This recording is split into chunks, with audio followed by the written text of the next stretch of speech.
Hi guys, mainit-init pang balita ngayon.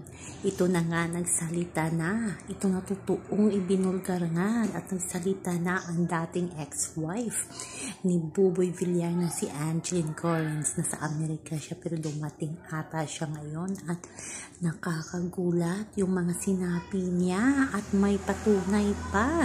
May screenshot talaga kung gaano daw kay responsable itong si Buboy Villar bilang asawa at tatay ng kanyang mga anak. Kaya idinatalye ni Angeline ang dahilan ng pakipaghiwalay niya kay Buboy Villar. Kasi maoy daw, pag umiinom daw ay nalalasing at ito ang pinakamatindi, sinasaktan niya daw itong si Angeline. Kaya hindi na kinaya ng kanyang asawa. Lalo na nabuntis ito sa pangalawa nilang anak na lalaki. So marami ang mga netizen nagulat kasi ang ganda ng image ni Buboy Villar sa GMA, diba? Kung alam natin, diba, sa kanyang mga vlog ay parang masasabi natin napaka-ulirang ama ni Buboy Villar.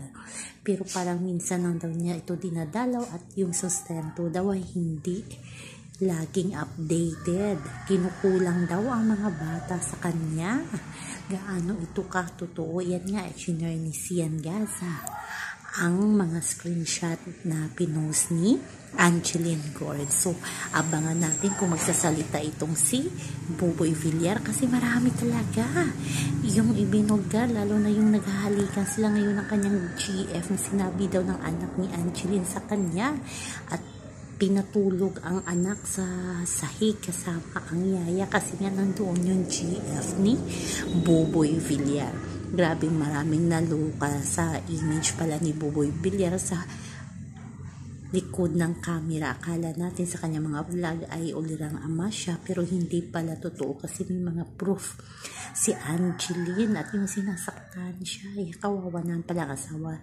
Kaya daw nagsalita itong si Angeline kasi yung lumalabas daw ay yung kapamilya niya ang naging masama sa mata ng mga tao at si Buboy ay mabuting ama. Kaya hindi na napigilan ni Angeline na magsalita at mag-share ng katibayan kung gaano ka-irresponsible si Buboy bilang asawa at ama sa mga bata. Ito pala yung line item ni Sian Gaza na yung binyag Thursday para daw hindi maka-attend yung dalawang bata kasi nga may pasok. Si Buboy Villar pala ang line item ni Sian Gaza. So yun lang po guys ang ating update sa ngayon. Hanggang sa muli.